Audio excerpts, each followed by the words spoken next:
బులెటిన్లో బ్రేకింగ్ చూసినా ఇవాల్టి నుంచి ఉభయ సభలో అసలు సిసిలైన ఘట్టానికి సర్వం సిద్ధమైంది. ఎన్డీఏ సర్కారుపై ప్రతిపక్షాలు ఇచ్చిన అవిశ్వాస తీర్మానంపై ఇవాళ చర్చ ప్రారంభం కానుంది. మణిపూర్ హింసపై అధికార విపక్షాల మధ్య మాటలతో జరగనున్న నేపథ్యంలో అవిశ్వాస తీర్మానంపై వాడివేడిగా చర్చలు జరిగే అవకాశం ఉంది.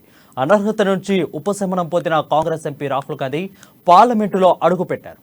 ఆయన ఇవాళ పార్టీ తరపున చర్చను ప్రారంభించనున్నారు. ఆగస్టు 9-10 అవిశ్వాస తీర్మానంపై లోక్సభలో చర్చ కొనసాగుతుంది. అదేవిధంగా ఆగస్టు 10 ప్రధానమంత్రి నరేంద్ర మోడీ తీర్మానంపై మాట్లాడనున్నారు. ఆగస్టు 11 వర్షాకాల సమావేశాలు ముగుస్తాయి.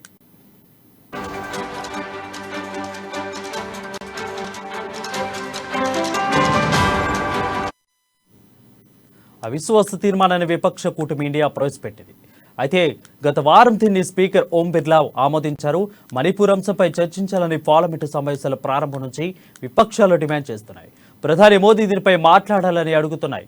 అయితే సభలో మణిపూర్ అంశం చర్చకు నోచుకోకపోవడంతో అసంతృప్తిని వ్యక్తం చేస్తూ విపక్షాలు ఈ తీర్మానాన్ని ప్రవేశపెట్టాయి.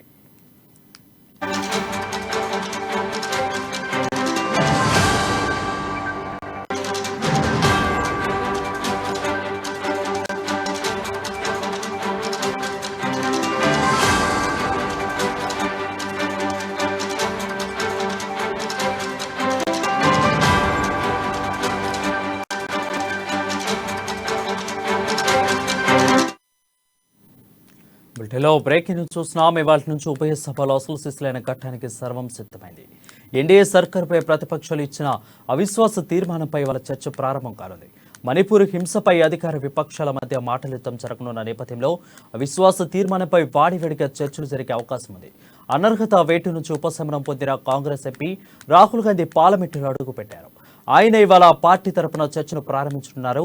ఆగస్టు 9-10 అవిశ్వాస తీర్మానంపై లోక్సభలో చర్చ కొనసాగనుంది. ఆగస్టు 10 ప్రధానమంత్రి నరేంద్ర మోడీ తీర్మానంపై మాట్లాడనున్నారు. ఆగస్టు 11 వర్షాకాల సమావేశాలు ముగుస్తాయి.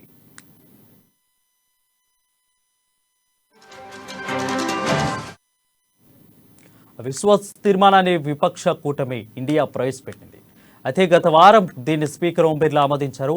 మణిపూర్ అంశంపై చర్చించాలని పార్లమెంటు సమావేశాల ప్రారంభం నుంచి విపక్షాలు డిమాండ్ చేస్తున్నాయి.